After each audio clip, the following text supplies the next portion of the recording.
শখের একটা নির্দিষ্ট বয়স থাকে, তাই সংসার জীবনে টাকা পয়সা সঞ্চয়ের পাশাপাশি নিজের শখগুলোকেও একটু একটু প্রাধান্য দিন। কারণ একটা সময় হয়তোবা আপনার টাকা থাকবে কিন্তু নিজের শখও থাকবে না, আর শখ পূরণের সেই বয়সটাও আর পাবেন না। Hello everyone, good morning. কি অবস্থা, কেমন আছেন সবাই? আশা করছি যে যেখান থেকে আজকের ব্লগটি দেখছেন সকলে খুব ভালো আছেন। বাংলাদেশের ছোট্ট নগরী আর আমার প্রিয় প্রাণের শহর বরিশাল থেকে বলছি।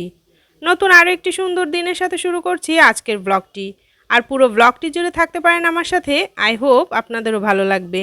তো আজকের ব্লগটি কিন্তু আর বরাবর ব্লগের মতো রান্নাঘর থেকে শুরু করিনি। আজকের ব্লগটি কিন্তু একদম বাহির থেকে শুরু করেছি। তো দেখতেই পাচ্ছেন সংসার ছেড়ে কিন্তু একদম বেরিয়ে পড়েছি বেশ কতগুলো দিনের জন্য। তো মাঝে মাঝে সংসার থেকে ছুটি ছাটা নিলে কিন্তু ভালোই লাগে।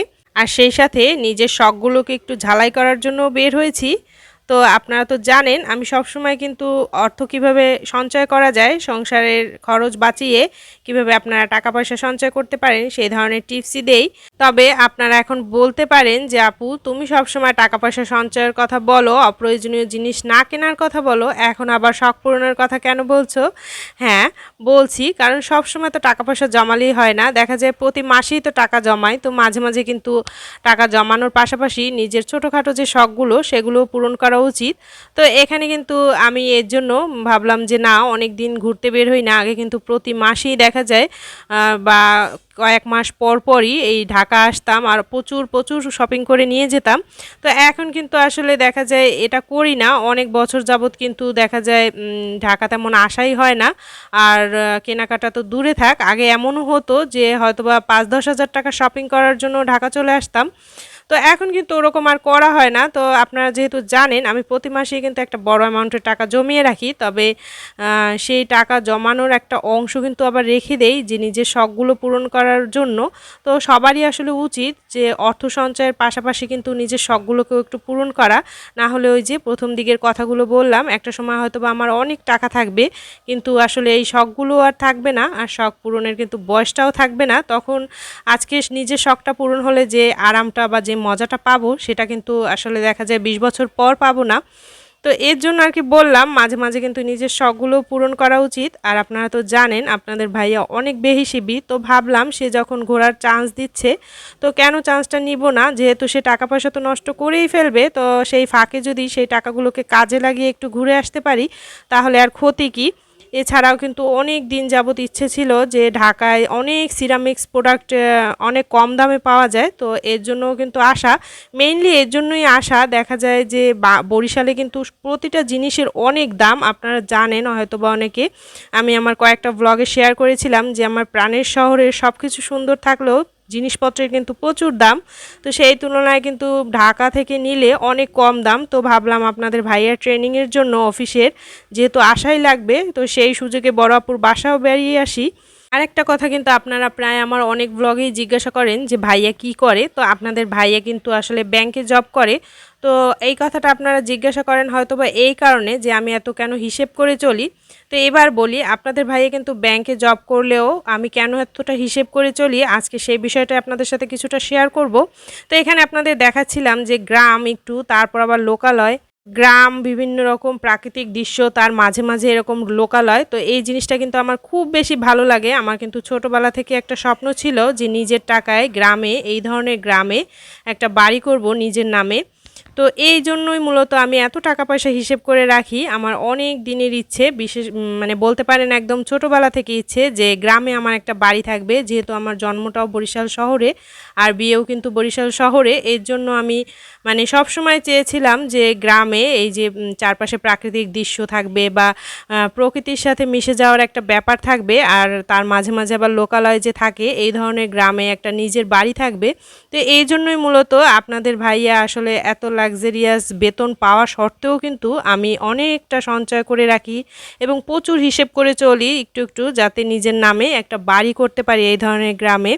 তো তো জানি না সেই স্বপ্নটা আসলে আদৌ কোনোদিন পূরণ হবে কি না। তারপরেও স্বপ্ন তো স্বপ্নই। মানুষ তো আকাশ কুসুম স্বপ্ন দেখতেই বেশি পছন্দ করে। তবে আমার মনে হয় না এই স্বপ্নটা আমার জন্য আর আকাশ কুসুম হবে। হয়তোবা খুব শীঘ্রই আমি আমার স্বপ্নটাকে ছুঁতে পারবো। তো এই যে আপনাদের সাথে কিন্তু শেয়ার করে ফেললাম যে আসলে আমি কিসের জন্য এতটা হিসেব করে চলি, এতটা মানবতার জীবনযাপন করি। মাঝে, মাঝে আপনারা বলেন হয়তোবা যে আমি মানে সঞ্চয়ের একজন তো কমেন্ট করেই ফেলেছিল যে আমি হচ্ছে সঞ্চয়ের রানী। তো আমি আসলে সঞ্চয়ের রানী এমনি, এমনি না। বড় একটা স্বপ্ন পূরণ করতে আসলে মানুষকে তো ছোট, ছোট কিছুটা পদক্ষেপ নিতেই হয়। তো সেইখান থেকেই আসলে এতটা ছোটখাটো সঞ্চয় করা। দেখি না ছোটখাটো সঞ্চয় থেকে যদি বড় কোনো স্বপ্ন পূরণ হয় ক্ষতি কী বলেন? তো কথা বলতে, বলতে কিন্তু আমি বড় আপুর বাসায় চলেও এসেছি। বড় আপুর বাসাটাও কিন্তু কীরকম কী সেটা শেয়ার করে নিচ্ছিলাম আপনাদের সাথে। যেহেতু অনেকটা গোছগাছা মানে করা ছিল, যেহেতু আমরা আসবো এর জন্যই হয়তোবা গোছগাছ করা। তো এর জন্য ভাবলাম পরবর্তীতে আমার ছেলেমেয়েরা হয়তোবা এই গোছগাছ জিনিসগুলো এরকম গোছগাছ রাখবে না, এলোমেলো করে ফেলবে। তার আগে একটু ভিডিও করে নেই। তো সেই জন্যই আর কি ভিডিওগুলো করা। আর বাসায় এসেই মানে আমার চোখ আটকে যাচ্ছিল যেখানে যেখানে, ওগুলো আর একটু বেশি করে ভিডিও করেছি। তো এখানে কিন্তু এই যে অ্যাকুরিয়ামটায় কিন্তু আমার চোখ আটকে যাচ্ছিল আর কি, ডাইনিং টেবিলের যে অ্যাকুরিয়াম। আর বড় আপু তো এখানে একটার পর একটা খাবারের মানে ব্যবস্থা করেই নিচ্ছিল। এখানে আমাদের জন্য হালিম, ডালপুরি এগুলো বানানো হয়েছিল। তো ভাবলাম যে ওগুলো একটু দেখাই, তো সেগুলো দেখিয়ে নিচ্ছিলাম। এসেই কিন্তু ওগুলো খাওয়া হয়েছে। আর বড় আপুর বাসায় কিন্তু বিভিন্ন জায়গায় এই যে মাছ, পাখি এ ধরনের জিনিসগুলো ছোট, ছোট ক্রাফট টাইপের এই ধরনের জিনিসগুলো লাগানো, এগুলো কিন্তু সবই আসলে আমার যে বোনের হাসবেন্ড মানে আমার দুলাভাই তার নিজের হাতের করা। তো সে কিন্তু এই যে এই বাগান, বড় আপুর হচ্ছে এটা বেলকুনির বাগান, তো ওটাকেও একটু ভিডিও করে নিচ্ছিলাম। আর ফাঁকে, ফাঁকে কিন্তু এই ধরনের ছোট, ছোট বক, পাখি এগুলো কিন্তু বড় আপুর যে হাসবেন্ড মানে আমার দুলাভাই তার নিজের হাতে করা।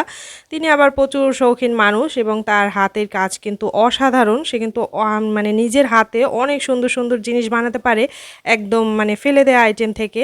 তো ফেলে দেওয়া আইটেমগুলোকে রিউজ করে কিন্তু সে এই ধরনের জিনিসগুলো বানায়। তো যাই হোক এখানে কিন্তু বড় আপু হালিমগুলোকে খুব সুন্দরভাবে সাজিয়ে নিচ্ছিল। আর আপনারা তো জানেন আমার বড় আপুর হাতের রান্না কিন্তু অসাধারণ। তো সে কিন্তু ওই যে হালিম বানিয়েছে সেটা খেতে কিন্তু অসাধারণ ছিল। আসলে এর টেস্টটা আপনাদের বলে বোঝাতে পারবো না। তো তারপর তো চা খেয়েছিলাম আর তারপর রাতের খাবারের ব্যবস্থা হচ্ছিল। এখানে গরম, গরম কাবাব, তারপর বেগুনি এগুলো ভাজা হচ্ছিল যেন আমরা গরম, গরম খেতে পারি। তো বড় আপু কিন্তু সারাদিনই আসলে রান্নাঘরে টুকিটাকি করতেই থাকে। সে কিন্তু সবসময় এরকম, আমরা এসেছি বলে তা না।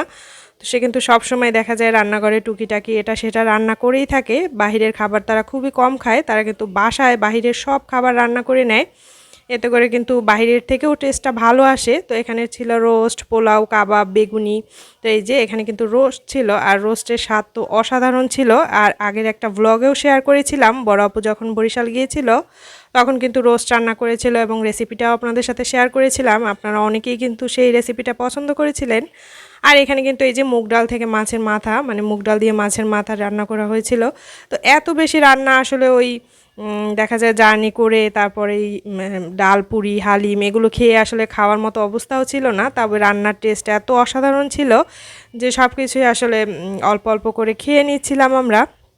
তো আমি তো জানি না এই পর্যন্ত আমার ব্লগের সাথে কে কে আছেন, তবে বেশিরভাগ ব্লগে যে কথাগুলো বলতে ভুলে যাই সেগুলোই বলে নিচ্ছি। যারা এই পর্যন্ত এখন পর্যন্ত আমার সাথে আছেন এবং আমার ভিডিওটি দেখছেন অথবা আমাকে শুনছেন, দয়া করে যদি একটা লাইক দিতে ভুলে গিয়ে থাকেন প্লিজ একটা লাইক দিয়ে বাকি ভিডিওটুকু কন্টিনিউ করবেন। সেই সাথে যদি আমার পরিবারে কেউ নতুন হয়ে থাকেন তাহলে কিন্তু আমার ছোট্ট চ্যানেলটি সাবস্ক্রাইব করে আর এই ধরনের ভিডিও দেখতে যদি আপনি পছন্দ করেন তাহলে কিন্তু আমার চ্যানেলটির পাশে থেকে যেতে পারেন। তো সেই সাথে বেল আইকন অবশ্যই প্রেস করে রাখবেন আমি নতুন ভিডিও দিলে, যাতে করে বেল আইকন প্রেস করার ফলে নোটিফিকেশন আপনার কাছে পৌঁছে যায়। এই যে আপনাদের কিন্তু আমি প্লেটগুলো দেখাচ্ছিলাম, আসলে এগুলো হচ্ছে আরএফএলের প্লেটগুলো আমার এত পছন্দ হয়েছে। প্লেটগুলো কিন্তু দেখতে অনেক সুন্দর ছিল। তো আমি চিন্তা করলাম যে এত সুন্দর প্লেট আরএফএলের সব শোরুমে কিন্তু সব ধরনের আসলে আইটেম থাকে না। তো এখানে প্লেটগুলো এত সুন্দর ছিল আর এত বড় বড় ছিল। তো এই প্লেটগুলো জিজ্ঞাসা করলাম যে প্লেটগুলো 200 টাকা করে নিয়েছিল। তো চিন্তা করলাম আমিও যাওয়ার আগে প্লেটগুলো কিনে রাখবো। আসলে কিন্তু প্লেটগুলো দেখতে সুন্দর ছিল, এর জন্য আপনাদের সাথে শেয়ার করে নিচ্ছিলাম। আর সবাই কিন্তু এই যে রাতের খাবার খাওয়ার জন্য বসে পড়েছিলাম।